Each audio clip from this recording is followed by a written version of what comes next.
بسم اللہ الرحمن الرحیم۔ احباب سی وقار او قرآن کو پوچھتے ہیں کہ قرآن نے مومن کے کو فرمائے۔ اللہ کریم نے 18ویں سپارے دے اندر ارشاد فرمائے، سورۃ مومنون دے اندر اللہ ارشاد فرمائے دے قد افلح المؤمنون۔ اللہ ارشاد فرمائے دے کہ قد مانا یہ ہے کہ پکی گال ہے، یقینی گال ہے، کسی قسم کا کوئی بھی شک کوئی نہیں۔ اللہ فرمائے دے کہ افلح او مراد کو پہنچ گئے، کامیاب تھی گئے، یعنی انہاں کو کامیابی لب گئی ہے۔ مالک کہڑے لوگ ہیں؟ اللہ فرمیندے المؤمنون۔ اللہ فرمیندے کہ مومن ہی ہمیشہ واسطے کامیاب ہیں، دنیا دے اندر بھی کامیاب ہیں، آخرت دے اندر بھی کامیاب ہیں۔ اللہ نے والا مومنہ دی نشانی بیان کی تھی۔ اللہ ارشاد فرمیندے الذین هم فی صلاتہم خاشعون۔ اللہ ارشاد فرمیندے کہ مومن بندے دی نشانی اے ہے کہ وہ اپنی نمازاں دی حفاظت کرنے، نماز کو خشوع و خضوع دے نال ادا کرنے اور وقت ہوتے اپنی نماز کو پابندی دے نال پڑھ دیں۔ اور دوسری نشانی فرمایا اے ہے والذین هم عن اللغو معرضون۔ اللہ ارشاد فرمیندے کہ بےہودہ گال کرو، گندی گال کرو، اپنے آپ کو بچے نے، اے مومن بندے دی نشانی ہے۔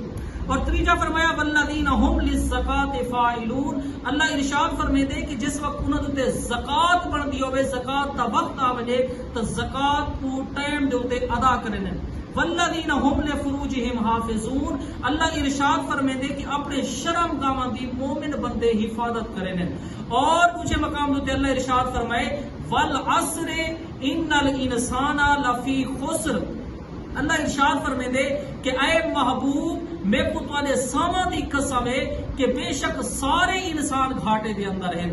لفظ عصر اتھا استعمال کیتا گئے، کچھ لوگ انہاں معنی کرنے کی نہ معنی ہے زمانہ، حالانکہ زمانہ نہیں۔ دوسری آیت کے اندر اللہ ارشاد فرمیندے حین من الدہر، دہر دا معنی ہوندے زمانہ، لیکن اتھا سیدی اعلیٰ حضرت معنی کیتے آپ فرمیندے کہ اللہ نے فرمائے اے محبوب میں کو تواڈا ساواں دی قسم ہے کہ سارے انسان گھاٹے دے اندر ہیں۔ مالک کیا پوری خلقت گھاٹے دے اندر ہے؟ اللہ فرمیندے الا الذین آمنوا، مگر جڑے لوگ اللہ دے اس تے رسول دے تے ایمان گھنے، فرمایا او گھاٹے دے اندر نہیں، او دنیا دے وچ بھی کامیاب ہیں، قبر دے اندر بھی کامیاب ہو سن، کل قیامت والی دیوار بھی کامیاب ہو سن۔ دیکھو کہ ایمان، اے دیکھو کہ ایمان کیڑی جگہ تے اللہ پاک نے رکھے۔ اللہ قرآن دے وچ ارشاد فرمیندے اولئک کتب فی قلوبہم الایمان۔ اللہ ارشاد فرمیندے جڑا ایمان ہے وہ انسان دے دل دے اندر ہوندے۔ ایمان اس انسان دے دل دے اندر اللہ نے ایمان کو رکھے۔ اور اسلام کتھا ہوندے؟ اللہ ارشاد فرمیندے افمن شرح اللہ صدرہ للاسلام۔ اللہ فرمیندے کہ صدر اسا سینے دے وچ اسلام کو رکھے، سینے دے وچ رکھے سی اسلام کو اور دل دے وچ رکھے سی ایمان کو۔ اور جس چیز کو سینے دے وچ رکھے سی اللہ ارشاد فرمیندے الذی یوسوس فی صدور الناس، فرمایا کہ جے کو سینے دے وچ رکھے سے اتھا شیطان دوار چل وے دے، لیکن جے کو ایمان کو سا دل دے اندر رکھے، فرمایا کہ شیطان ٹل لا لوے، شیطان تک کدے ہی بھی وار نہیں چلتا۔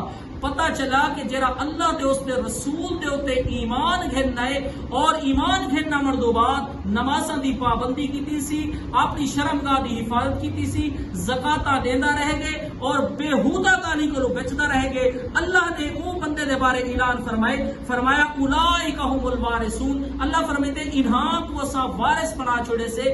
مالک کیڑی چیز دا وارث بنائی؟ اللہ ارشاد فرمیندے الذین یرثون الفردوس ہم فیہا خالدون۔ فرمایا کہ صحیح کو جنت الفردوس تا انہاں کو وارث بنا چھوڑے سے، ہم فیہا خالدون۔ اے جنت الفردوس او جگہ ہے فرمایا جتھاں ہمیشہ واسطے راسل، جتھاں موت کہنا ہو سی، جتھاں زندگی ہی زندگی ہو سی، جتھاں پریشانیاں کہنا ہوتے ہیں، جتھاں ٹینشناں کہنا ہو سن، جیڑی چیز بھی دل دے اندر خیال کرے سو وہ اللہ دی طرفوں حاضر تھی ویسی۔ اور کامل اور اکمل مومن کو نے نبی صلی اللہ علیہ وسلم نے ارشاد فرمائے کہ جیڑا پوری کائنات تو ود کے حتیٰ کہ اپنی اولاد تو ود کے محبوب کریم علیہ السلام کی ذات برکات دے نال محبت کرے ہوئے، فرمایا کہ وہ کامل مومن ہے، کامل ایمان اللہ ہے۔ اللہ دی بارگاہ دے اندر دعا ہے کہ اللہ کریم سب نیک اعمال کرن دی توفیق نصیب فرماوے۔ وما علینا الا البلاغ۔